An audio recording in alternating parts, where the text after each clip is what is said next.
சினிமாவிலே அவர் இல்லை. இருந்தாலும் இப்போ வந்து டிஆரை எல்லாரும் பேசுகிற அளவுக்கு அவர் பண்ணிட்டார். அந்த பாட்டில் அனிருத்தோட இசையை விட இவரோட டான்ஸ் தான் வந்து ஹைலைட்டு. எப்படி இருக்கக்கூடாதுன்னு இதே லோகேஷ் கனகராஜா லியோ பார்த்து தெரிஞ்சுக்கலாம். யார்கிட்ட போகலான்னு யோசிக்கும் போது அவருக்கு உடனடியாக ஞாபகம் வந்தது டிஆர் தான். இப்போ ரஜினியை போய் கேட்கும்போது வந்து அவர் மறுத்துட்டாராம். ஏன்னா வந்து அது ராஜேந்தருக்கு ஒரு சின்ன வருத்தம். ஆனால் இருவரும் நல்ல ஒரு நட்புல தான் இருந்தாங்க. இந்த வீடியோவை உங்களுக்கு வழங்குபவர்கள் Paysys Pay, secure digital payments with multiple features and great success rate. வணக்கம். இன்றைய சந்திப்பில் நம்முடன் இணைந்திருப்பவர் பத்திரிகையாளர் சங்கர் அவர்கள். வணக்கம். வணக்கம். ரஜினியோட 74வது பிறந்தநாள், 75ல் அடியெடுத்து வைக்கிறாரு. அன்று வந்து ஒரு கிளிம்ஸ் மாதிரி கூலி படக்குழு வெளியிட்டு இருந்தாங்க. அதகலப்படுத்துதுன்னு சொல்லுவாங்கல்ல, ஸ்டன்னிங்னு சொல்லுவாங்க. அந்த வார்த்தை வந்து அப்படியே அது பொருந்தும். டிஆரோட குரலை கேட்கறதே வித்தியாசமா இருந்தது. எப்படி இருந்தது? உண்மையிலே அது எதிர்பார்க்கல அந்த மாதிரி ஒரு இன்ப அதிர்ச்சியாக இருக்குன்னு. அவர் அந்த டான்ஸ் முக்கியமாக அந்த பாட்டில் அனிருத்தோட இசையை விட இவரோட டான்ஸ் தான் வந்து ஹைலைட்டு. எல்லாருமே வந்து அதை பற்றி தான் பேசுனாங்க. முக்கியமாக பிரபுதேவா, அவர் டான்ஸ் மாஸ்டர்னா என்ன மாதிரி ஆளுன்னு உங்களுக்கு தெரியும்.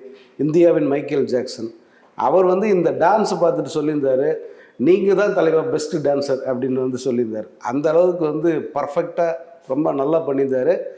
அது வந்து படத்தின் மீது மிகப்பெரிய நம்பிக்கையை ஏற்படுத்தியிருக்கு. ஏன்னா லோகேஷ் கனகராஜ் மேலே வந்து அந்த முந்தின படத்தால் ஒரு சின்ன ஒரு டவுன் இருந்தது. இதை பார்த்த உடனே எல்லாருமே நம்பிக்கை தெரிவிக்கிறாங்க, நிச்சயமாக அந்த படம் மிகப்பெரிய அளவுக்கு போகும் அப்படின்ட்டு.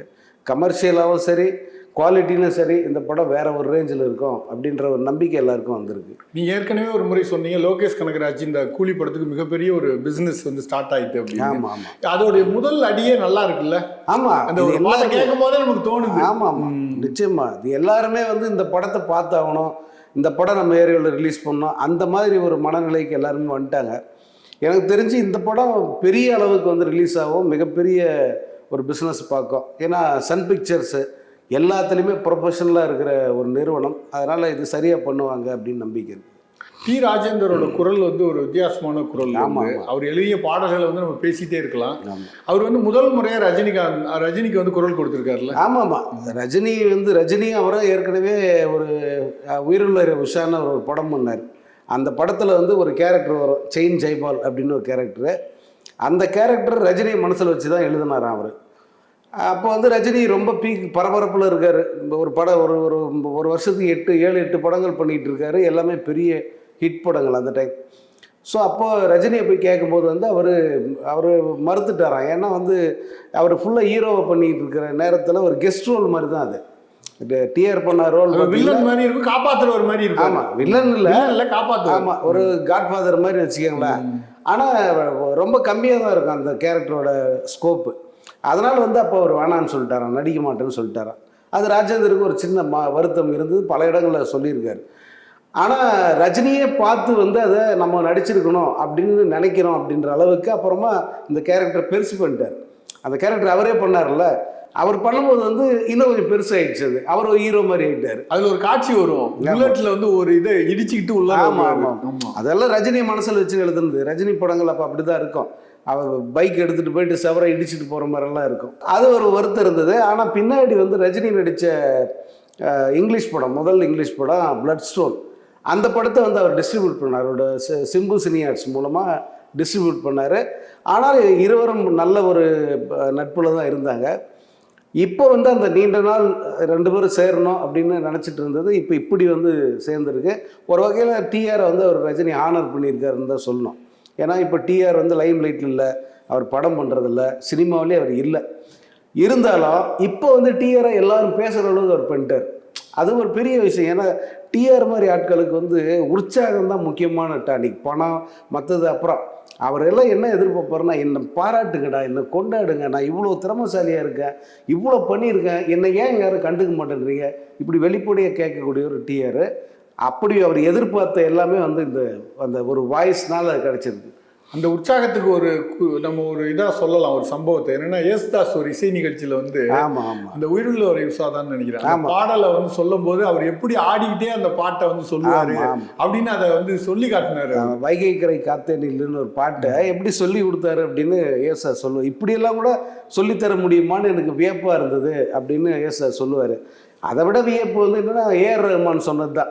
அதாவது ஏஆர் ரஹ்மான் வந்து ரொம்ப வருஷமா இளையராஜாவோட ஸ்டுடியோவிலே இருந்தவர். இளையராஜா கிட்டே அவர் உதவியாளராக இருந்தார். ராஜாசாரி சொல்லியிருக்காரு, கிட்டத்தட்ட 500 படத்துக்கு வந்து எங்கிட்ட அசிஸ்டண்டாக இருந்தார் அப்படின்னு மேடையில் வச்சு சொல்லியிருக்காரு. அப்படிப்பட்ட ரஹ்மான் வந்து ஒரு கட்டத்தில் இளையராஜா விட்டு வெளியே போகிறாரு. வெளியில் போய் வேறு எங்கேயாவது வந்து வேறு யாராவது ஒரு மியூசிக் டைரக்டரை ஜாயின் பண்ணோம்.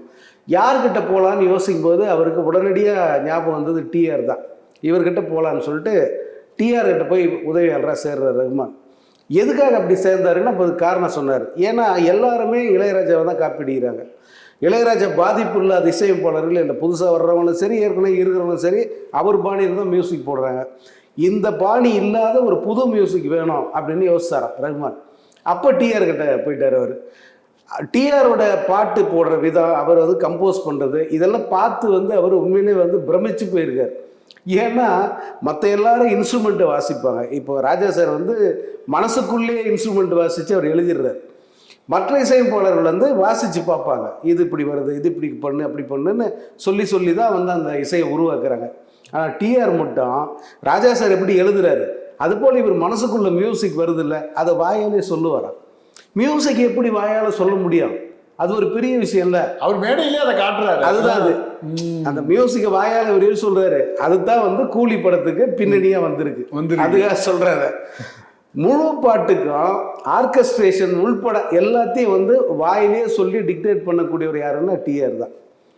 அப்படி ஒரு திறமசாலியை ஒரு சரியான நேரத்தில் கௌரவிச்சிருக்கு. இல்லை, அவர் என்ன மனநிலை உற்சாகத்தில் அந்த பாடலை வந்து அவர் இசைக்கிறாரோ பாடுறாரோ அந்த உற்சாகம் நமக்கும் வந்துடும். ஆமாம், நிச்சயமா.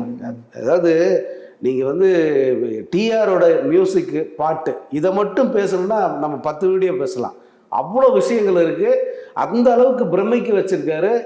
அவருக்கு இத்தனைக்கு முறையாக இசை தெரியாது, இசை கற்றுக்கல. அவர் இசையை கற்றுக்கலைங்க. கற்றுக்காமே வந்து இவ்வளோ பாட்டு, எத்தனை ஒரு படத்தில் 14 பாட்டு ஹிட்டு. யாராவது நம்ப முடியுதா? சம்சாரமே சரணம்னு ஒரு படம், அதில் 14 பாட்டு போட்டிருக்காரு ரெக்கார்டு. அந்த 14 பாட்டுமே சூப்பர் ஹிட் பாட்டு. என் தங்கை கல்யாணில் 10 பாட்டுக்கு மேலே எல்லாமே சூப்பர் ஹிட்டு. படம் எங்கே 200 நாள் தாண்டி ஓடிச்சு. அந்த மாதிரி ஒரு பெரிய ஒரு லெஜெண்ட் அது. இந்த கிளிம்ஸ் இருக்குல்ல கூலியோட இந்த பாடல், இது எத்தனை மில்லியன் கணக்கில் வியூஸ்? கிட்டத்தட்ட 10 மில்லியன் நினைக்கிறேன். ஏன்னா வெளியான முதல் நாளே வந்து 6.5 மில்லியன் போயிருந்தது. அதற்கு அடுத்த நாள் ஒரு 2 மில்லியன் கூட போயிருந்தது. எனக்கு தெரிஞ்சு 10 மில்லியனை கடந்திருக்குன்னு நினைக்கிறேன். என்னது ஒரு சின்ன இதுதான், என்ன ஒரு 30 செகண்ட் கூட இருக்காது. பட் அது வந்து இந்த மாதிரி ஒரு வைப்பை கிரியேட் பண்ணுது. ப்ளஸ் படத்தையே வந்து எங்கேயோ தூக்கின்னு போகுது. கூலியை பற்றியே ஒரு பெரிய ஒரு நல்ல விஷயத்த அது மேலே கொண்டு வர்றது மாதிரி. ஆமாம், இதுதான் ஹைப்புன்றது இப்படி இருக்கணும். ஒரு படத்துக்கான ஹைப்பு எப்படி இருக்கக்கூடாதுன்னு இதே லோகேஷ் கனகராஜா லியோ பார்த்து தெரிஞ்சுக்கலாம். எப்படி இருக்கணுன்றதுக்கு உதாரணம் இந்த படம் கூலி. அது ரொம்ப நல்லா இருக்குது, கேட்குறதுக்கு பாட்டும் நல்லா இருக்குது. அது அந்த படத்துக்கு எதிர்பார்ப்பு வந்திருக்கிற விதமும் ரொம்ப நல்லா இருக்குது. ரஜினியோட பிறந்த நாளைக்கு இன்னொரு விஷயமும் நடந்தது. தளபதியை வந்து மீண்டும் ரீரிலீஸ் பண்ணிருக்காங்க. அதுவும் நல்ல அரங்கு நிறைந்த காட்சிகளா போயிட்டு இருக்கு. இதோட ரிசப்ஷன் எப்படி இருக்கு? தளபதி வந்து ஒரு மிகப்பெரிய வெற்றி படம் ஆல்ரெடி. அதுக்கப்புறம் படம் ரிலீஸ் ஆகி 33 வருஷம் ஆயிடுச்சு. இதில் கிட்டத்தட்ட ஒருத்தரும் 100 வாட்டி கூட பார்த்துருப்பாங்க அந்த படத்தை இந்த 33 வருஷத்தில். டிவியில் கணக்கெல்லாம் போட்டாங்க, தியேட்டர்லேயே கூட பலமுறை போட்டிருக்காங்க. அந்த படத்தை வந்து டிஜிட்டல் பண்ணி பக்கா சவுண்ட் இதோட வந்து கொடுக்கணும் அப்படின்னு ட்ரை பண்ணி அதை பண்ணாங்க.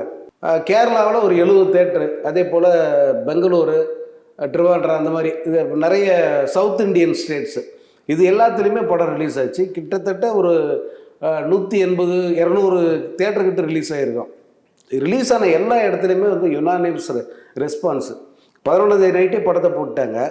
அது வந்து அப்படி தான் அந்த படம் ஆக்சுவலாக ஒரிஜினலாக திரையிட்டு தான் அப்படி தான். 33 வருஷத்துக்கு முன்னாடி இந்த படம் ரிலீஸ் ஆகும்போது நள்ளிரவு காட்சிகள், அப்போ தீபாவளியோ பொங்கலுக்கு தீபாவளி ரிலீஸ் ஆச்சு. அப்போ படம் ரிலீஸ் ஆகிறதுக்கு ஒரு நாள் முன்னாடியே வந்து மிட் நைட் ஷோ 2 மணிக்கு போட்டாங்க. 2 மணி ஷோ தான் நாங்கள்லாம் பார்த்தோம். அதே போல் இந்த முறையும் மிட் நைட் ஷோ தான் போட்டாங்க இந்த படத்துக்கு. முதல் காட்சியே ரிலீஸ் ஆகிறதுக்கு ஒரு நாள் முன்னாடி மிட் நைட் ஷோ. பயங்கரமான ரெஸ்பான்ஸு, ரசிகர்கள் வந்து கொண்டாடி தீர்த்துட்டாங்க. அதுவும் குறிப்பாக சின்ன பசங்க. இந்த 2K கிட்ஸுன்றாங்களா, அவங்க வந்து அந்த அளவுக்கு இந்த படத்தை செலிப்ரேட் பண்ணிட்டாங்க.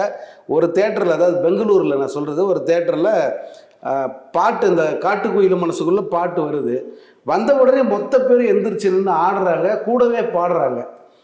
இங்கே என்ன பண்ணாங்கன்னா அதே மாதிரி இங்கேயும் சென்னையிலையும் வந்து ஒரு தேட்டரில் இந்த பாட்டு வந்த உடனே என்ன பண்ணுறாருன்னா ஆப்ரேட்டரு ஒரு வரியை ப்ளே பண்ணிவிட்டு அடுத்த வரியை மியூட் பண்ணுறாரு.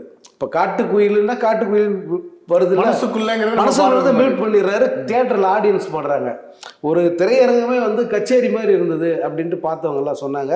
அந்த மாதிரி ஏதாவது தியேட்டரில் படம் பார்க்குறது எவ்வளோ இனிமையான அனுபவம், அதை இன்னொரு வாட்டி உணர்த்துச்சு இந்த தளபதி. அப்படி ஒரு க்ரௌடு எல்லாருமே வந்து எந்திரிச்சுன்னு ஆடுறாங்க. குரோம்பேட்டை வெற்றி தேட்டரில் எப்படிப்பட்ட செலிப்ரேஷனுங்கிறத அந்த ஓனர் வந்து வீடியோவை எடுத்து போட்டிருந்தாரு. ஆச்சரியமாக இருந்தது. ஏன்னா இவ்வளோ வருஷம் கழிச்சு வந்து ஒரு படத்துக்கு இப்படி ஒரு செலிப்ரேஷனாக எப்படி அது அப்படின்ட்டு. இந்த செலிப்ரேஷன் ஆரம்பிச்சு வச்சது ரஜினிகாந்த் தான். அவருடைய படங்களுக்கு தான் இந்த மாதிரி ரீரிலீஸ் அப்படிங்கிற கான்செப்ட் வந்தது. அது இன்னைக்கு வந்து உச்சத்தில் இருக்கு. இப்போ ஒரு பர்த்டே ட்ரீட்டு, பர்த்டே இது மாதிரி ஒரு பரிசு மாதிரி இருக்கு இந்த படம். உண்மைதான். நான் எனக்கு தெரிஞ்சு வந்து எந்த வருஷமும் இல்லாத அளவுக்கு மிக பிரமாதமான செலிப்ரேஷன் ரஜினி பர்த்டே கொண்டாட்டங்கிறது இந்த ஆண்டு பார்க்க முடிஞ்சது. அதில் முக்கியமான ஒரு அம்சமாக வந்து இந்த தளபதி ரீரிலீஸ் இருந்தது. அன்னைக்கு வந்து ஒரு பேன் இந்திய படம், உண்மையான பேன் இந்திய படம் வந்து இதுதான். அன்றைக்கே வந்து சில்வர் ஜூப்ளி கொண்டாடின படம் 20 கோடிக்கு மேலே இந்த படம் வந்து வசூல் பண்ணிச்சு. அன்றைக்கி அது பெரிய ரெக்கார்டு. 20 கோடிங்கிறது நினச்சி கூட பார்க்க முடியாது. ஒரு 100 crore 150 அது மாதிரி போகிறது மாதிரி. எது இல்லை இந்த இப்போ நம்ம இன்னைக்கு தான் நீங்கள் 2000 கோடின்னு சொல்லி கொண்டாடுவாங்க. அந்த மாதிரி ஒரு இன்னொன்று அப்போல்லாம் எப்படின்னா ஒரு ஷோவுக்கே 3 ஷோ ஆடியன்ஸ் வந்து ஒன்றா நின்று பார்ப்பாங்க. உட்காந்து பார்க்குறவங்க கொஞ்சம் பேர் தான், நின்றுட்டு பார்க்குறவங்க அதை விட 2 மடங்கு பார்ப்பாங்க. நான் அப்படி தான் இந்த படத்தெல்லாம் பார்த்துருக்கேன். இப்போ அந்த கூட்டத்தோட கணக்கெல்லாம் எங்கே போவோம்? அதில் வந்த வசூல்லாம் எதில் சேர்ப்பீங்க? அதையெல்லாம் சேர்த்து பாருங்க, இது என்ன மாதிரி வசூல் கிடச்சிருக்குன்னு சொல்லிட்டு. இன்னைக்கு மதிப்பு கணக்கிட்டா அது 1000 கோடிக்கு மேலே படம். இன்னொன்று, அன்னைக்கு எப்படி ரிசப்ஷன், அன்னைக்கு எப்படி அந்த வசூலோ அதே மாதிரி தான் இன்றைக்கி இருக்குது. இப்போ ரீரிலீஸ் படம் 4 நாள் ஓடி இருக்கு, கிட்டத்தட்ட 3 கோடி ரூபாய் அந்த படத்துக்கு கலெக்ஷன் வந்திருக்கு. இந்த படத்தோட உண்மையான பட்ஜெட் அவ்வளோ கூட இருக்காது. அது ரிலீஸில் சம்பாதிச்சிருக்கு அந்த படம், ரீரிலீஸில். ஸோ அது ஒரு மிகப்பெரிய அச்சீவ்மெண்ட்டாக தான் பார்க்குறேன். மீண்டும் பேசுவோம். நன்றி, வணக்கம். வணக்கம். இந்த வீடியோ உங்களுக்கு பிடிச்சிருந்தா லைக் பண்ணுங்க, ஷேர் பண்ணுங்க, கமெண்ட் பண்ணுங்க. மறக்காம OH சினிமா சேனலுக்கு சப்ஸ்கிரைப் பண்ணுங்க.